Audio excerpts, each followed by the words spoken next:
திருமாவளவன் தாங்க போய் சொல்றாரு. ஆதவர்ஜுன் போய் சொல்றாரு. திருமாவளவன் போய் சொல்ல வேண்டிய அவசியம் இல்லை. அவர் ஏன் போய் சொல்லணும்? அப்படி நடந்தானே பேச வேண்டியதானே. அப்படி ஒண்ணு இல்ல. தாவேகா விஜய் அவர்கள் மீண்டும் மீண்டும் சொன்னது எனக்கும் திமுக தான் போட்டி அப்படின்னு சொன்னதன் மூலம் உங்களை ஒரு கட்சியாகவோ பொருட்டாகவே நான் பார்க்கல மற்றும் பலர்ல சேர்த்து வச்சிருந்தாரு. திருமாவளவன் போய் சொல்லியிருந்தா இபிஎஸ் அவர் மீது வந்து கடுமையான நடவடிக்கை எடுக்க போறேன் அப்படின்னு சொல்லியிருப்பாரு. அதாவதுங்க இபிஎஸ் அவர்கள் நம்ம அதையும் பார்க்கணும்ல. இல்லை இபிஎஸ் அவர்கள் பேச்சுவார்த்தை நடத்தணும். நான் வழக்கு தொடுக்க போறேன், எப்படி அது அவதூறு கிளப்புறீங்க அப்படின்னு பேசியிருப்பாருல்ல. இல்லை அது இது வரைக்கும் பேசவே இல்லை. இனிமேட்டால் செய்யலாம். ஆபத்து வருது, அதை பார்த்துட்டு எப்படி எதுக்கு காப்பாற்றணுங்கிற எதுக்கு காப்பாற்றணும் அந்த கட்சி ஆபத்தை? உங்களுக்கு என்ன அவசியம் இருக்கு? ஒரு சட்டப்பேரவை உறுப்பினர்களா கடமை இல்லையா அவருக்கு? என்ன கடமை இருக்கு? ஒரு நிலையான அரசு நிலையான அரசு வரணும்னு கேட்கிறேன். வந்து நம்மளோட கூட்டணிக்கு வந்தாங்க, அவர்களை வந்து ரொம்ப அவமானப்படுத்தும் விதமாக பேசாம கொள்ளாம அவர்களை அனுப்பிவிட்டதான் நம்ம தப்பு அப்படின்னு சிவி சண்முகம் சொல்றாரு. சிவி சொல்ற எந்த ஸ்டேட்மெண்ட்டும் நம்ம சரின்னு ஏற்றுக்க முடியாதுங்க. அதிமுக கட்சிக்காரன் ஒவ்வொருத்தரும் போட்ட ஓட்டுல ஜெயிச்சாரு, பாஜக காரன் போட்ட ஓட்டுல ஜெயிச்சாரு, பாமக காரன் போட்ட ஓட்டுல ஜெயிச்சாரு. ஜெயிச்சுட்டு போய் இதெல்லாம் எதிரின்னு சொன்ன தாவேகா கூட இருக்காங்க.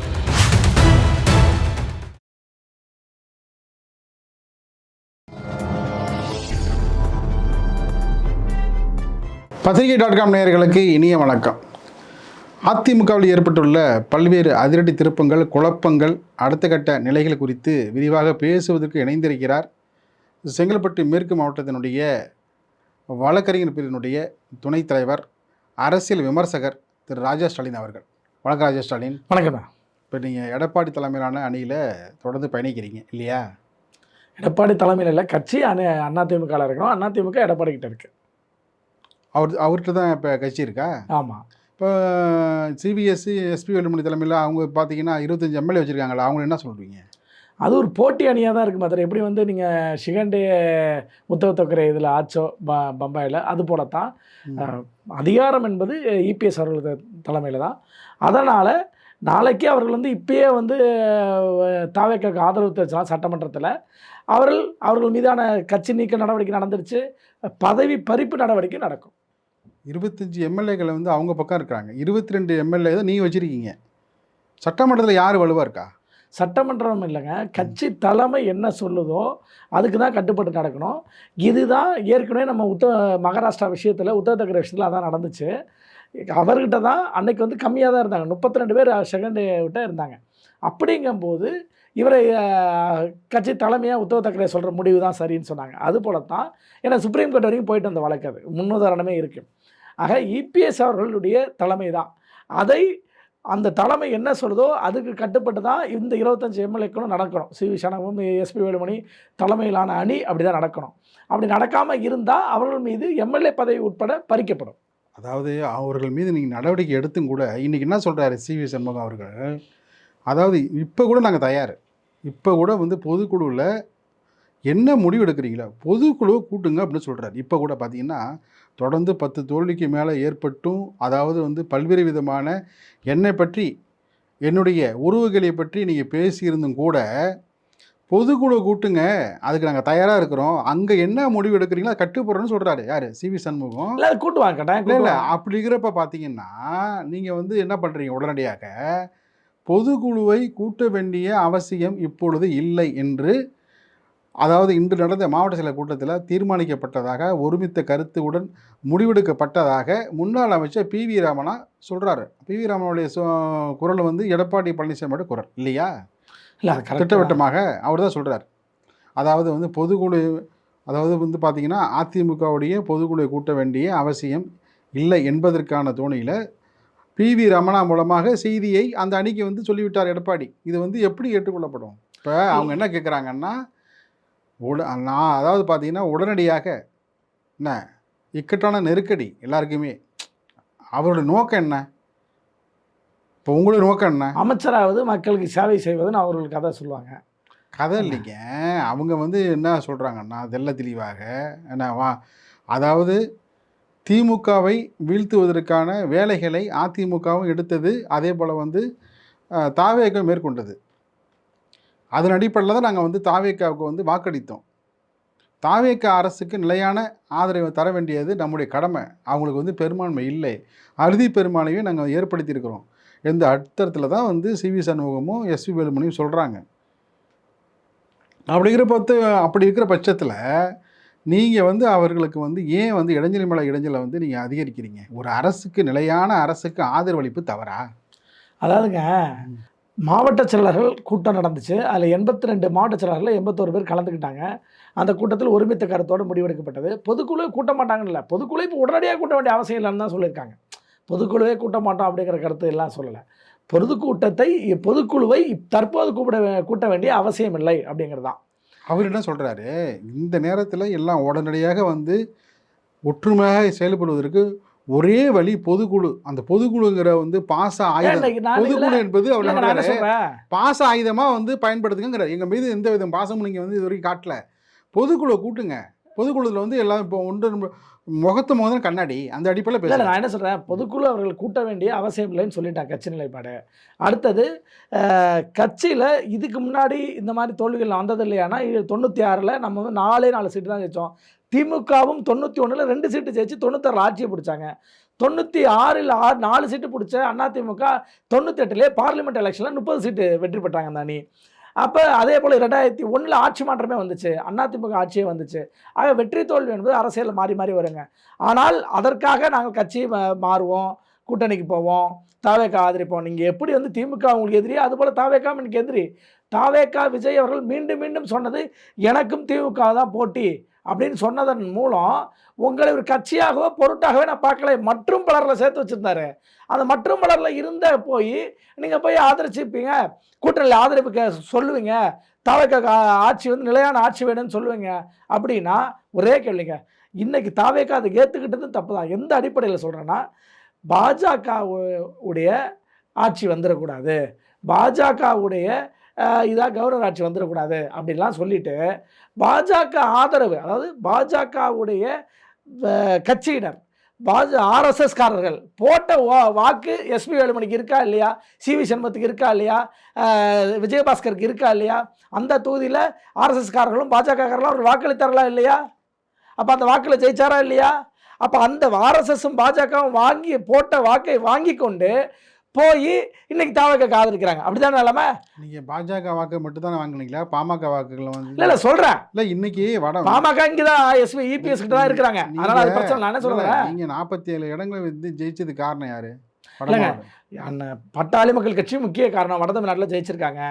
அதுபோல் வந்து பாஜக, நான் என்ன சொல்ல வரேன்னா, பாஜக தான் காரணம் அப்படின்னு நீங்கள் சொன்னீங்கன்னா பாஜகவுடைய வாக்கை வாங்கி அவர்களை ஏன் தாவேக்கா சேர்த்து கொள்ள வேண்டும்ங்கிறதான் கேள்வி.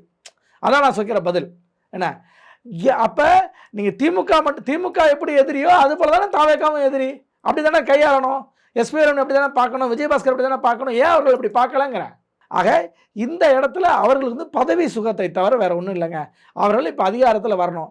எத்தனையோ கட்சிகள் வருங்க. கம்யூனிஸ்ட் கட்சிலாம் ஒரு காலத்தில் 47 சீட்டு சிபிஎம் வச்சுதான், 10 சீட்டு வந்து கம்யூனிஸ்ட் கட்சி வச்சாங்க. 2 பேர் சேர்ந்து காங்கிரஸ் கட்சியை வெளியிலேருந்து ஆதரிச்சாங்க, அமைச்சரோட இடம் பெறாமல் மத்திய அரசாங்கத்தில். என்ன அப்படி காங்கிரஸை எதிரும் புதிருமா இருந்த கம்யூனிஸ்ட் கட்சி ஆதரிச்ச வரலாறு உண்டு.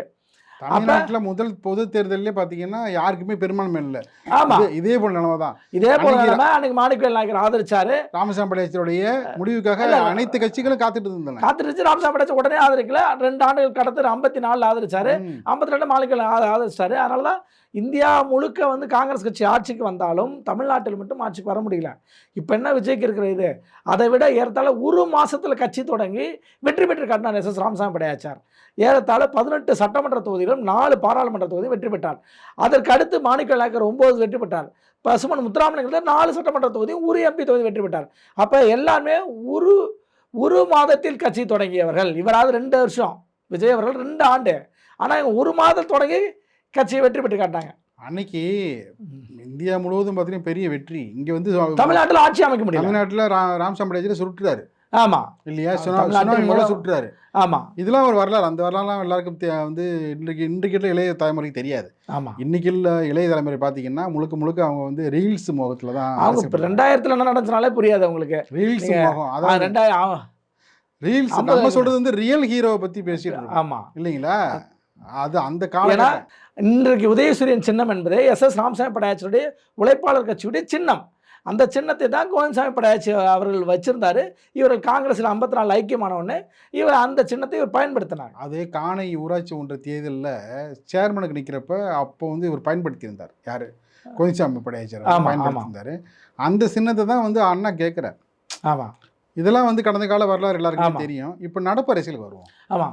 ஆக இது போல விஜய் அவர்கள் தான் மாபெரும் வெற்றி பெற்றேன்னா அப்படிலாம் ஒரு வெற்றி பெறல. அதுக்கு முன்னாடி வெற்றி பெற்ற வரலாறு தான் நம்ம எஸ்.எஸ். ராமசாமி படையாச்சார், மாணிக்கவேல் நாயக்கர், பசும்பொன் முத்துராமலிங்க தேவருடைய வெற்றியை நம்ம சொன்னோம். அதுபோல் இப்போ மெஜாரிட்டியோட ஆட்சி வந்தாலும் அதுவும் இல்லை. எம்ஜிஆர் வந்து மெஜாரிட்டியோட ஆட்சி வந்தார், கூட்டணி வச்சிருந்தார், மெஜாரிட்டியோட வந்தார். அவர் யாருடைய ஆதரவு கேட்காமே ஆட்சி அமைக்கிற இடத்த வச்சு அவர்கள் மீதும் மத்திய அரசாங்கம் ஆட்சியை கலைச்சு மீண்டும் எலெக்ஷன் வந்து மறுபடியும் ஜெயிச்சார். ஆக இந்த அனைத்து நடைமுறைகளும் அதிமுக பார்த்துருக்கு. ஆனால் விஜய் அவர்கள் மீது என்னமோ திடீர்னு 108 சீட்டு ஜெயிச்சிட்டாரு, அது பெரிய அதிகாரம், அது ஒரு பெரிய பலம் அப்படின்னு போய் இவங்களாக ஒரு சப்பை கட்டுவது அப்படிங்கிறது இருக்கு இல்லையா? அது வந்து இப்போதைக்கு பதவி சுகமாக தவிர வேற ஒன்றும் இல்லை. ஆனால் எடப்பாடியார் அவர்கள் பதவி பறிப்பு விஷயம் நடந்ததுனால அதுக்காக இப்போ பின்வாங்குறாங்க. அந்த பின்வாங்கல் தான் சரி நாங்கள் ஒற்றுமையாக இருக்கிறது கொஞ்சம் இது பண்ணுற மாதிரி ஒரு பிம்பத்தை உருவாக்குறாங்க. இன்னும் 2 நாட்களில் கவர்னர் அவர்கள் அமைச்சரவை விரிவாக்கம் செய்ய வேண்டும் என்று உத்தரவிட்டிருக்கிறார். அந்த உத்தரவுனால நம்மளுக்கு எங்கேயும் அமைச்சரவையில் இடம் கிடைக்காம போயிட போதுங்கிற ஒரு அச்சத்தில் இப்போ எஸ்பி வேலுமணி தரப்பு பேசிட்டு இருக்கிறாங்க. என்ன அவங்களுக்கு என்ன ஆச்சு? அவங்க ஆதரவு தெரிவிச்சுட்டாங்க, அமைச்சரை விரிவாக்கத்துக்கு இடம் கொடுக்க போகிறாங்க. ஆமாங்க, இப்போ 2 நாளில் போயிடணும். போகலன்னா இது இனிமேலும் வந்து எல்லாரையும் ஒருங்கிணைக்க வேண்டியது, கட்சியை வந்து மேலும் மேலும் பிளவாமல் பார்த்துக்கொள்ள வேண்டியது யாருடைய பொறுப்பு? இபிஎஸ் அவருடைய பொறுப்பு, எடப்பாடியோட பொறுப்பு. ஏங்க இப்போ மூத்த உறுப்பினர் செம்மலை என்ன சொல்கிறாரு? அதாவது தாரமங்கலத்தில் சுயேட்சையாக நின்று ஜெயித்தவர். எம்ஜிஆர் வந்து அவர் செல்வாக்கு பார்த்துட்டு பிரச்சாரத்துக்கே இங்கே போகல தாரமங்கலத்துக்கு. அந்த அப்படியாப்பட்ட செம்மலை சொல்கிறார் நேத்தி. அவருடைய முழுவதுமாக அந்த காணொலி பார்க்குற பொழுது குற்றச்சாட்டை வந்து யார் மீதும் அவர் சொல்ல. அதாவது வந்து நான் விலகி கொள்கிறேன், அதாவது இந்த நேரத்தில் நான் விலகி கொள்கிறேன், என்ன முழுவதுமாக விலகி கொள்கிறேன் என்ற அடிப்படையில் சொல்கிறாரே தவிர கடுமையான வார்த்தைகளை எங்கேயாவது வந்து உபயோகப்படுத்துகிறாரா? எடப்பாடி மீது கடுமையான வார்த்தைகளை எங்கேயாவது உபயோகப்படுத்துகிறாரா? இல்லை இல்லை. என்ன அதெல்லாம் அந்தமாரி பண்பு அந்தமாரி இதெல்லாம் வந்து இவருக்கு இல்லையேங்கிற ஆதங்கத்தில் எல்லாரும் பேசுகிறாங்க. ஆமாம். இன்னைக்கு அதாவது செம்மலை எங்கேயாவது வந்து ரொம்ப காட்டாமல் பேசுகிறாரா அவரை? ஆமாம். நான் வேறு எந்த கட்சியிலும் போக மாட்டேன், என்ன நான் வந்து அதிமுக விலகி கொள்கிறேன் இல்லையா? அதெல்லாம் வந்து எடப்பாடி பழனிசாமி வந்து ஆய்வு பண்ணி பார்க்கணும்ல. இல்லை அந்த மாதிரி ஆய்வு பண்ணி பார்க்கணும், திருப்பி மீண்டும் எடுத்துக்கொள்வதற்கான வேலைகள் செய்யணும். ஒரு நபர் வெளியே போனாலும் ஒரு கட்சிக்கு முக்கியம் தான், இழப்பு தான், அதெல்லாம் நம்ம ஏற்றுக்கொள்கிறோம். ஆனால் இவர்கள் செய்வது என்பது துரோகம். திமுகவினுடைய அசைன்மெண்ட், அதாவது திருமாவளவன் அவர்களை யார் அப்போ அது யார் செய்கிறது துரோகங்கிறீங்க? எஸ்பி வேலுமணியும் விஜயபாஸ்கர் தலைமையிலான அணி செய்கிறது துரோகம். ஏன்னா இவர்கள் திமுகவோட வந்து அதிமுக பேசி அங்கே ஆட்சி அமைக்கலான்னு முடிவுக்கு போனது யாரு? அப்படி ஒரு விஷயம் நடக்கவே இல்லை. அப்படி ஒரு பேச்சுவார்த்தை நடக்கல. இல்லைங்க, முழுக்க ஆதவ அர்ஜுனா செய்த பிரச்சாரம். அதுக்கு திருமாவளவனும் உதவினாரு, சிவி சர்மாவும் உதவுறாரு.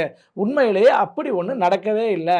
இதை அதிமுக தலைமையும் என்னைக்கு சொல்லலை, திமுக தலைமையும் அப்படி பேச்சுவார்த்தை நடந்ததுன்னு சொல்லவே இல்லை. திருமாவளவன் தாங்க போய் சொல்றாரு, ஆதவ போய் சொல்றாரு. அல்ல, திருமாவளவன் போய் சொல்ல வேண்டிய அவசியம் இல்லை. அவர் ஏன் போய் சொல்லணும்? ஏங்க அப்படி நடந்தானே பேச வேண்டியதானே? அப்படி ஒன்று இல்லை. அதாவது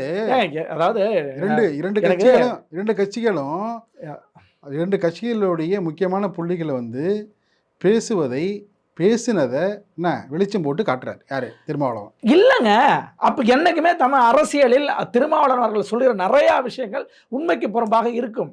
அதை நம்ம நிறையா விஷயம் முன்னாடி பார்த்துருக்கோம். முன்னுக்கு பின் முரணா இந்த விஷயத்துல பேசிட்டு இருக்காரு. திருமாவளவன் போய் சொல்லியிருந்தா இபிஎஸ் அவர் மீது வந்து கடுமையான நடவடிக்கை எடுக்க போகிறேன் அப்படின்னு சொல்லியிருப்பாரு.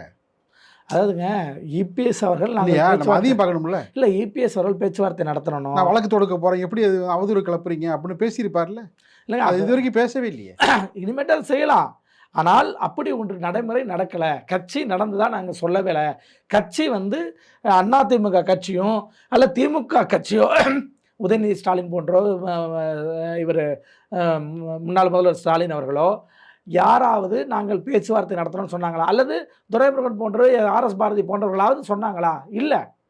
அப்போ அது வந்து ஆதவர்ஜன் யார் சொல்கிறான்னு பாருங்களேன். டிவிக்கே ஆதரவாக இருக்கக்கூடிய ஆட்கள்லாம் சொல்கிறாங்க. டிவிகே கூட்டணியில் தான் இவங்க வராங்க, திருமாவளவன். டிவிகே கூட்டணியில் தான் சிவி சண்முகம் ஆதரிச்சிருக்காங்க. அப்போ இவர்கள் தான் அதை பற்றி பேசுகிறாங்களா? ஒரே வேறு யாராவது பேசுகிறாங்களா? இல்லை.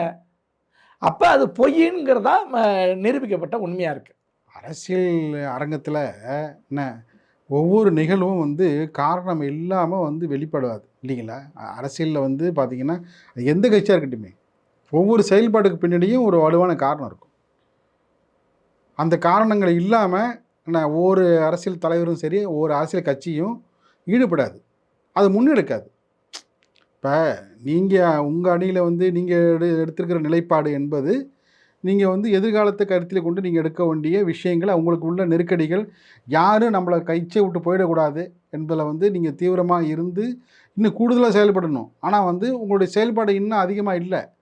எல்லாருமே என்ன சொல்கிறாங்க, இதை விட இன்னும் வந்து அதிகமாக இருக்கணும், அதாவது தோல்விக்கு பொறுப்பேற்கணும். இப்போ ஸ்டாலின் என்ன சொல்கிறாரு, இல்லை தோல்விக்கு பொறுப்பேற்பது இபிஎஸ் அவர் பொறுப்பை ஏற்றுக்கிட்டாருங்க.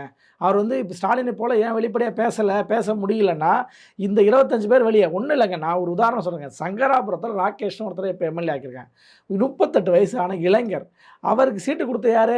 இபிஎஸ் அவர்கள் அதிமுக கொடுத்து நீங்கள் ஜெயிச்சு யார் கூட இருக்கார்? அதே எஸ்பி வேலுமணி தலைமையிலான அணி கூட இருக்கார். அப்போ பொதுச் செயலங்கிற முறையில் அவர் தான் சீட்டு கொடுக்கணும். இல்லைங்க, நான் என்ன சொல்ல வரேன், அந்த கையெழுத்து அவர் தான் பண்ணணும். நான் அதெல்லாம் விடுங்க. கட்சிங்கிறது கடைசிக்கு இறுதி முடிவு அவர் தான். யார் சீட்டுங்கிறத ஒரு மாவட்ட செயலர் கொடுத்தாலும் கடைசி பட்டியலை இறுதி செய்வது பொதுச் செயலர் தான் முடிவு பண்ணார்.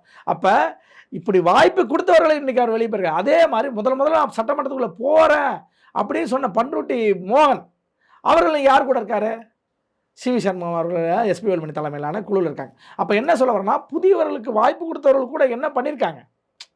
ஆக கட்சிக்கு இன்னைக்கு கட்சிக்கு துரோகமாக தான் செஞ்சுருக்காங்க. அப்போ துரோகம் செஞ்சுருக்காரு நம்ம சொல்கிறதுல என்ன இது இருக்கு? இப்போ நீங்கள் வந்து அவர்களை துரோகின்றீங்க, அவர்களை வந்து துரோகி என்று சொல்கிறீர்கள். அவர்கள் என்ன சொல்கிறார் என்றால் உங்களை பார்த்து துரோகி என்று அவர்களை வந்து சொல்கிறார். இல்லை, அதாவது இருக்குங்க, அது மக்கள் பார்வைக்கு விட்டுருவான். அப்படி அந்த இடம் அப்படியே நிற்கட்டும். யார் துரோகம் பண்ணுறாங்க மக்கள்கிட்ட. அதுதான் நான் 2 உதாரணங்கள் சொன்னேன். மோகன் அவர்கள் புதிதாக வந்தவர், சீட்டு கொடுத்தாங்க, முதல் முறையாக சட்டமன்றத்துக்குள்ளே போனார், கட்சிக்கு ஜெயிச்சார், வெற்றி பெற்றுட்டு அதிமுக கட்சிக்காரன் ஒவ்வொருத்தரும் போட்ட ஓட்டில் ஜெயிச்சார், பாஜகக்காரன் போட்ட ஓட்டில் ஜெயிச்சார், பாமகக்காரன் போட்ட ஓட்டில் ஜெயிச்சார். ஜெயிச்சுட்டு போய் இதெல்லாம் எதிரின்னு சொன்ன தாவக கூட இருக்காங்க. 91 சரிங்களா, இருங்க, இப்போ இது வருவோம். அதுபோல் ராகேஷ் அவர்களும் இதே பாமகவுடைய ஓட்டும் பாஜகவுடைய ஓட்டும் வாங்கி வெற்றி பெற்று இன்னைக்கு வந்து டிவிகே ஆதரிக்கிற இடத்துக்கு வந்திருக்காங்க. அப்போ இதைத்தான் நாங்கள் அமலப்படுத்துகிறோம், வேற ஒன்றும் இல்லை. 91 ஜெயலலிதா முதல் முறையாக வந்து முதலமைச்சராக பொறுப்பேற்கிறார். முதல் முறை சட்டமன்ற உறுப்பினர்கள் என்ன அவர் மூலமாக இளைஞர்கள் மாணவர்கள் படித்தவர்கள் என்ன எல்லாரையும் வந்து சட்டப்பேரவைக்கு அவரே தேர்ந்தெடுக்கிறார். யார்? ஜெயலலிதா அவர்களை நேர்காணல் வைத்து அவரே தேர்ந்தெடுக்கிறார். பழைய மாவட்ட செயலாளர்கள், பழைய மந்திரிகள் எல்லாரும் பாருங்கள், அவர்களுக்கும் வாய்ப்பு தருகிறார். இந்த புதிய முகங்கள்லாம் போனாங்கல்ல 91-96 சுப்புரத்தினம், ஸ்ரீதரன், ஆசைமணி, குத்தாலம் ஆசைமணி என்ன இவர்கள்லாம் பார்த்திங்கன்னா இன்றைக்கி வந்து ஸ்ரீதரன் எங்கே இருக்கார்? தாவேக்கல்ல வால்பாறை தொகுதியில் போட்டியிட்டு ஒரு குறைந்த ஓட்டு வித்தியாசத்தில் தோற்று போயிட்டார். அவர் இபிஎஸ்ஸுக்கும் ஓபிஎஸ்ஸுக்கும் அப்படி வந்து பேசினார் ஊடகத்தில். அவரை கூப்பிட்டு என்றைக்காவது வந்து ஓபிஎஸ் பேசியிருக்காரா இல்லை இபிஎஸ்ஸும் பேசியிருக்காரா? அவர் அங்கே போய் சேர்ந்தது காரணம் என்ன? அவர் நீங்கள் நல்லா வச்சுருந்தீங்கன்னா நீங்கள் ஸ்ரீதரன் போயிருப்பாரா? இன்னும் சொல்ல போனால் முறையாக அதிமுக முகாம்லேருந்து அவர் தான் போனார். அவர் போனதுக்கப்புறம் தான் எல்லாருமே போனாங்க. கோப்பா கிருஷ்ணன், செங்கோட்டையன் எல்லாம் போனாங்க. அதே போல் பார்த்தீங்கன்னா சுப்புரத்தினம் திமுகவுக்கு போனார், ஓபிஎஸ் இருந்துட்டு. அவரையாவது நீங்கள் தக்க வச்சுக்கிட்டீங்களா? அதாவதுங்க, கட்சியில் பொறுப்பில் இருப்பாங்கங்க. பொறுப்பில் இருக்கிறவங்கள ஷஃபிள்னு ஒன்று நடக்க தான் செய்யும். அந்த ஷஃபிளில் ஒவ்வொருத்தருக்கும் விருப்பம் இருக்கும். இப்போ இதுலேயே தாவேக்கால 20 பேருக்கு மற்றவர் அதிமுக சேர்ந்தவர்கள் தான். நான் என்ன சொல்கிறேன், நீங்கள் 91 ஆனவருக்கு பொறுப்பில் இருந்தார், இன்றைக்கி போயிருக்காரு, ஓகே, ஏற்றுக்கும். ஆனால் புதியவர்கள் வருகை அப்படிங்கிறது தேவையில்லையா? இப்போ தாவேக்கால 30-40 பேர் இளைஞர்களாக 40 வயசு கீழே எம்எல்ஏவாக உள்ள போய் சட்டமன்ற இளைஞர்கள் இருந்தாங்க. யாரு? அதிமுகவில். ஆமாம், விழுப்புரத்தில் லட்சுமணன் எடுத்துங்க. லட்சுமணன் வந்து இப்போ திமுகவுடைய அந்த பெஸ்ட் கேண்டிடேட். லட்சுமணன் வெளியே போகிறதுக்கு யார் காரணம்? சிவி சண்முகம் தானே காரணம். சிவி சண்முகம்னு இப்போ சொல்கிறீங்க, அப்போ என்ன நீங்கள் சொல்லியிருக்கணும்? சிவி சண்முகத்தை கூப்பிட்டு ஏன்பா லட்சுமணனுடைய செயல்பாடு நல்லா தானே இருக்குது, நீ கொஞ்சம் அமைதியாக இரு அப்படின்னு அன்னைக்கு சொல்லியிருக்கலாமே நீங்கள் சிவி சண்முகத்திட்ட, அதாங்க இல்லையா? அது சரிதான். ஆனால் கட்சியில் பல்வேறு விஷயங்களுக்கு அவர் அதிகாரம் கொடுத்துருந்தாங்க. சிவி சண்முகத் அவர்களுக்கு மிகப்பெரிய அதிகாரத்தை கட்சி கொடுத்துருந்துச்சு. நீங்கள் எடுக்கிறதான் வட தமிழ்நாட்டில் உங்களுடைய முடிவு, நீங்கள் வடக்கு மண்டலத்தின் தளபதியாகத்தான் அவர் செயல்பட்டார். அந்த இதில் தான் அவருக்கு அவ்வளோ முன்னுரிமை கொடுத்துருச்சு. ஆனால் இன்னைக்கு அவர் இன்னும் பெரிதும் மதிக்கிறோம், என்ன நம்ம அதில் எந்த இதுவும் இல்லை. ஆனால் அதே சமயத்தில் அவர் இந்த நேரத்தில் கட்சிக்கு உறுதுணையாக இருக்க வேண்டும். ஆட்சி அதிகாரத்தில் தான் போய் பங்கெடுக்க வேணும் அப்படிங்கிற இடத்துல அதான் இன்னைக்கு சொல்கிறேன். என்ன சொல்கிறாரு, நான் இப்போ கூட நாங்கள் உறுதுணையாக இருக்க தான். அதெல்லாம் இல்லை, ஓட்டு போட்டு வந்துட்டீங்க, கட்சிக்கு தலைமைக்கு எதிராக ஓட்டு போட்டாச்சு, அப்புறம் இன்னைக்கு நாங்கள் கூட்டுறோம்னா எப்படி அதை ஏற்றுக்க முடியும்? கொஞ்சமாவது ஒரு ஒரு ஒரு நியாயத்தை அவர் பேசணும். என்னன்னா நீங்க சட்டசபையில் ஏங்க ஒரே விஷயங்க, ஒரு ஆளுங்கட்சிக்கு ஆபத்து வருது, அதை பார்த்துட்டு எப்படி சும்மா எதுக்கு காப்பாற்றணுங்கிற, எதுக்கு காப்பாற்றணும் அந்த கட்சி ஆபத்தை? உங்களுக்கு என்ன அவசியம் இருக்கு? ஒரு சட்டப்பேரவை உறுப்பினர்களா அவங்களுக்கு கடமை இல்லையா? அவர்களுக்கு என்ன கடமை இருக்கு? ஒரு நிலையான அரசு, நிலையான அரசு வரணும்னு கேக்குறேன். எதுக்கு நிலையான அரசு வரணுங்க? அப்பப்போ தேர்தல் வரப்போகுதுங்க, ஒரே தேர்தல்.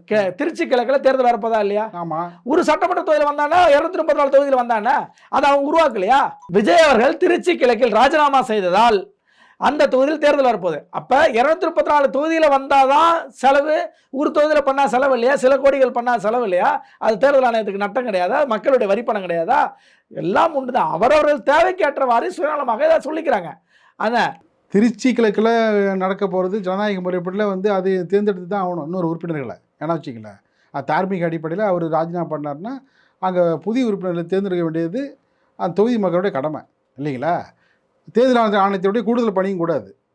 இன்னொரு விஷயம், அப்பப்போ நிலையான ஆட்சி இல்லாமல் தேர்தல் வந்தால் அதற்கான பணிகள்லாம் இருக்குல்ல, அதெல்லாம் சாதாரணமானது இல்லை. ஒவ்வொரு கட்சியினோட பணிகள்லாம் விஜய்க்கு ஒன்றும் பிரச்சனை இல்லை, அவர் இருந்த இடத்துலேருந்து ஜெயிச்சுடுவார். இப்போ மற்ற கட்சிகள் தானே தெரு தெருவாக அலையணும். அதாங்க என்னென்னா, கட்சிக்காக தேர்தல் பணி செய்வதே ஒரு வேலை, அப்படி அதுக்காக தான் நாங்கள் இதை செய்கிறோன்னா, நான் என்ன சொல்கிறேன், அது அவர்களுடைய பாடு. என்ன, நாங்கள் அவர்களை காப்பாற்றணும். ஏன் அதே 108 பேரை வச்சுக்கிட்டு நீங்கள் போய் நாங்கள் ஆட்சி அமைக்கிறோம், எங்களை கூட்டணியில் வச்சுங்க, நாங்கள் 47 பேர் ஒன்றா நிற்போன்னு சொல்ல வேண்டியதானே? அதுமா அந்த முடிவு யார் எடுத்துருக்கணும்? சமயோசிதமாக. சரி, ஏன் சிவி சண்முகம் ரிசல்ட் வந்த அன்னைக்கு அந்த முடிவு யார் எடுத்துருக்கணும்? பொதுச்சேரம் சொல்கிறீங்கல்ல, அவர்களும் எடுத்துருக்கணும். ஏங்க, அவங்க தான் எதிர்கட்சி நிலைப்பாடு எடுத்திருக்காங்க. ஏற்கனவே கூட்டணிக்கு கரூர் சம்பவத்தில் நம்ம ஆதரவுன்னு சொல்லியிருக்கோம். கரூர் சம்பவத்தில் விஜயின் பக்கம் தான் நம்ம நின்று அவர்களும் கூட்டணிக்கு அவர் தயாராக இல்லை. இவ்வளோ விஷயம் நடந்ததுக்கப்புறம் நம்ம இதை வேண்டி நான் அவர் வீட்டு வாசலில் போய் எடப்பாடி நிற்கணுமா?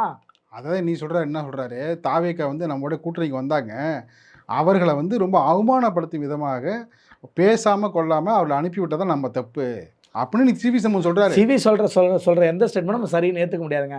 பிரிஞ்சதுக்கு அப்புறம் நீங்க 1000 வேணாலும் சொல்லுங்க. நீங்க தான் சொன்னீங்க அவர் முக்கியமான இடத்துல இருந்தாரு. அதெல்லாம் கரெக்ட்டுங்க. அன்னைக்கு நடந்த பேச்சுவார்த்தையில சொல்றேன், உங்களுக்கு சிவி சண்முகம் அவர்களுக்கு தாவேக கூட பேசுற உறவு இருக்குல்ல. நீங்கள் காட்சி கட்டில நீங்க அமரும் போது எந்த கட்சியும் கூப்பிடாதீங்க. நாங்க அதிமுக மொத்த கட்சியும் உங்களுக்கு ஆதரிக்கும். 47 MP MLAக்கள் ஆதரிப்பாங்க. நான் EPS அவருடைய சம்மதத்தை வாங்கிட்டு வரேன்னு சொல்லியிருக்க வேண்டியதானே இவரு? தாவேக்கா எல்லாரையும் நேரடியாக பார்த்து பேசியிருக்காங்கன்னு சொல்றாரு இன்னைக்கு. அதாங்க அன்னைக்கு வந்தவர்களை அவமானப்படுத்தி அனுப்புனது எந்த நான் கேட்கிறாரு யாரு? சிவி சண்முகம். அதாவது ஒரு நிரூபிக்கப்படாத உண்மைகளை மீண்டும் மீண்டும் சொல்லிட்டு இருந்தா சபையில சொல்றதுனால அது சரியா நம்ம ஒத்துக்க முடியாது. ஏன்னா இதான் நீங்க திரைமறைவு வேலைகள்ங்கிறது டிரான்ஸ்பரண்ட், வெளிப்படையா மக்களுக்கு கொண்டு வந்து நிறுத்த வேண்டிய பொறுப்பு உங்களுக்கு இருக்கு. இதை நீங்க முதலாளி ஏன் அதை சொல்லல? இன்னைக்கு பார்த்தா மே 4ஆம் தேதி ரிசல்ட் சொல்றாரு, நிர்வாகிகளை கொண்டாந்து நிப்பாட்டிட்டோம். என்ன அந்த நிர்வாகிகளை, தாவேக நிர்வாகிகளை அவமானப்படுத்தி எந்த நிர்வாகி வந்தாங்கன்னு பேர் சொன்னாரா? என்ன இல்ல அதெல்லாம் சொல்ல முடியுமா? உண்மைக்கு புறமானது இல்லங்க. அதெல்லாம் சொல்ல முடியுமா? உண்மைக்கு புறமானது. இது வரைக்கும் எடப்பாடி பழனிசாமி எல்லா விஷயத்தையும் வெளிப்படையா சொல்லியிருக்காரு. அதாவது உண்மைக்கு புறமானதுங்க. அவர் வெளிப்படையா சொல்லி இல்ல நான் என்ன சொல்றேன், ஒரு நம்ம சாதாரண இது மக்கள் பார்க்க விட்டுருவோம். என்னன்னா அதாவது ஒரு கூட்டணி பேசுறீங்க, அதை வெளிப்படைத்தன்மையோட பேசணும். ரகசியமா ஒரு நாள் நடத்தலாம், 2 நாள் நடத்தலாம். இங்க 2000 ரிசல்ட் மே 4 வருது. அடுத்தது ஒன்றும் 10 சீட்டு தான் தேவை. காங்கிரஸ் முதல் நாளே போய் ஆதரிச்சிட்டாங்க. மீதி தேவைங்கிறது 5 சீட்டு மட்டும்தான். அப்போ 5 சீட்டு மட்டும்தான் இருக்கும்போது நம்ம என்ன பண்ண முடியும்? 5 சீட்டு தான் தேவை. கம்யூனிஸ்ட் கட்சி இருக்காங்க, தேமுதிக இருக்காங்க, திருமாவளவன் இருக்காங்க, அன்புமணி அவர்கள் இருக்காங்க. இப்படி எத்தனையோ லிஸ்ட் இருக்கு. அப்படிங்கும்போது அவசரமாக முடிவெடுக்க வேண்டியது யார் பொறுப்பு? கட்சியுடைய பொறுப்பு, இபிஎஸ் அவர்களுக்கும் பொறுப்பு தான். இப்போ பிரிஞ்சு போயிருக்கக்கூடிய எஸ்பி வேலுமணி, விஜயபாஸ்கர் தலைமையிலான அணிக்கும் பொறுப்பு தான். இவர்களுமே அண்ணன் நாங்கள் முடிவெடுக்கிறேண்ணே, ஏன்னா நம்ம ஆட்சி கட்டியில் இருக்கணும், அதுக்காக நம்ம என்ன பண்ணோம், தாவேக்காவை ஆதரிப்போம், மற்ற கட்சிகள் பிற கட்சிகள் ஆதரிப்போம். பாருங்கள் திமுக பாருங்கள், மொத்த தன்னுடைய டீம்லையும் மொத்தத்தையும் காங்கிரஸ் விட்டுருக்கேன், மீதி கம்யூனிஸ்ட் கட்சியில் 2 பேர், முஸ்லீம் லீக்கு, விடுதலை சித்தைகளை அவர்கள் சம்மதத்துடன் வந்ததாகவே சொன்னார் காதர் மைதி. அதாவது திருமாவளவனும் சொன்னார், காதர் மைதினும் சொன்னார், நாங்கள் ஸ்டாலின் அவர்களுடைய சம்மதத்தோடு வரோம் அப்படின்னு வெளிப்படையாக சொன்னார். அப்போ அந்த 8 பேர் வந்து ஆதரிச்சா அவள் ஆட்சி நின்றுடும், நிலச்சிடும். அதனால் நம்ம வந்து உடனடியாக நம்ம ஆதரவு சொல்லுவோம், நாள் வளர்த்தக்கூடாது, நேரம் வளர்த்தக்கூடாதுன்னு சொல்லியிருக்க வேண்டியதானே. அப்போ அன்னைக்கு அப்படி செய்ய அவர் மறுத்திருந்தாருன்னா உடனே அன்னைக்கு கண்டிச்சிருக்க வேண்டியதானங்க.